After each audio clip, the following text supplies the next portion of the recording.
Hey, I'm going to go over lesson 4 with you guys real quick.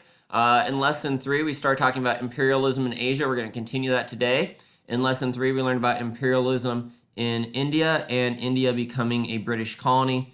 Today, we're going to talk about imperialism in China. So before imperialism in China, China was one of the most powerful countries in the world, and this starts to change in the mid 1800s with corruption, political unrest, incompetent leadership, food shortages. All these things bring instability to China. This allows the European countries that were more industrialized, the United States, and eventually Japan to gain influence in China. China had strong agricultural production, they had strong mining and manufacturing industries, and they also produced valuable silks, cotton, and porcelains, highly sought after items that the Europeans and Americans wanted and were difficult to copy. So the Europeans and the United States really wants to trade with China, but China has really no interest in increasing trade with Europe or the United States at this point. They had everything they needed in terms of farmland, in terms of mining, manufacturing, and natural resources to take care of themselves. And the only thing that China was interested in trading with Britain and most of the European countries was trading for silver. And that changes when Britain starts to introduce something else. So there's only one port open to foreigners before the age of imperialism. This had major trade restrictions, heavily favoring the Chinese, and China really liked things the way things were. They weren't really interested in most products European countries had to offer. The only thing that interested them was silver. But the British East India Company starts to smuggle opium from India into China. Opium is a highly addictive narcotic drug, and it caused great problems in China and resulted in the Opium Wars. And you can kind of see the political cartoon here where you see the British forcing opium down the Chinese throat. In addition to being highly addictive, opium had mind-changing effects, and as more and more people started to use opium and become addicted to opium, the British began to smuggle more opium into China, which causes even more problems. So now you have a large amount of people in China addicted to opium with the mind-changing effects and all these other problems that it is causing. So the Chinese government wants to stop opium trade, and they make opium illegal, which does not work. Most of the drugs were brought in illegally and smuggled into the interior of China. So they sent letters to Queen Victoria, the Queen of Britain, asking her for help, but most of these were ignored. And they even attempted to stop opium trade by giving away tea in return for, well, stopping importing, opium to China. None of these things were successful. China set up a blockade to limit the amount of opium entering China, but this failed. They end up with their own kind of Boston Tea Party moment when the Chinese dumped shipments of opium into the harbor, and this causes war with Britain because of the financial losses and everything else that went along with this event. Well, China was defeated by Britain. It was mostly a naval battle, and as we said earlier and in previous units, Britain had a very strong navy, and this was really too powerful for the Chinese. The Chinese navy was no match for the British. The Britain defeated China and forced them to an unbalanced peace agreement to end the war, and this ends the First Opium War. Nothing much really changes, though. China was forced to sign a Treaty of Nanking, and this ends the war. And the Treaty of Nanking was an embarrassing peace treaty for China, giving Britain many concessions, including the island of Hong Kong, but really China got nothing in return.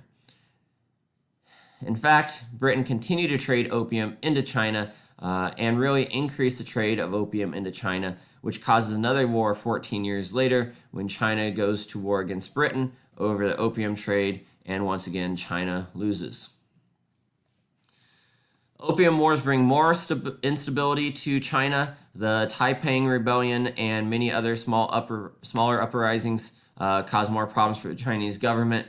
And through war, foreigners can gain control of most of China's economy. The political cartoon on the right there shows these European countries actually carving up China into what were called spheres of influence.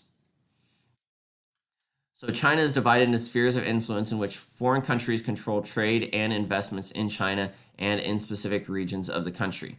Many more ports are opened up to the foreigners, the Europeans, the Americans, and under the spheres of influence, these countries actually had control of these ports, had control of trade in this region, and they really didn't have a whole lot of concern for the Chinese people or what happened there.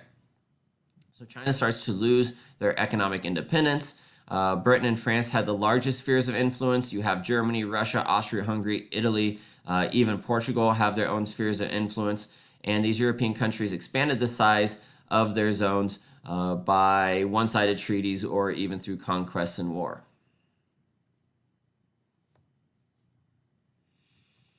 Eventually, the United States wants to increase their trade with China. Problem is with the zones of influence and the spheres of influence, some countries have more influence in China than others. So the United States wants to have everyone agree to an open door policy in China. And under the open door policy, all nations could freely trade with China equally. Other countries agree to this, and the goal was to prevent one country from gaining power over the total area or avoid war between the European countries. And here you can kind of see from the political cartoon, the Chinese open trade to more countries. And this is the United States opening up the key to China and everyone else standing outside. China wants to avoid colonization. So the open door policy actually helps China avoid colonization. And although this does prevent China from being colonized, they still are at the mercy of foreign countries, and they maintain their political independence, but not really their economic independence. So they avoid what's going to happen or what is happening in Africa at this time. We're going to learn about that later, but they do not avoid some of the negative problems of colonization. So they're protected from colonization, but their country is severely weakened. They're at the mercy of foreign countries. They don't have a whole lot of economic independence at this point. And even some of their political independence is being weakened with the influence of the European countries, the United States, and also Japan. So in a political cartoon, you can kind of see China represented by a dragon in a very weakened, maybe even dead state as these other countries come in and take little bits and pieces. Eventually, this is going to lead to the Boxer Rebellion. As European countries and the United States gained more influence in China, opposition in China against foreigners grew and became violent.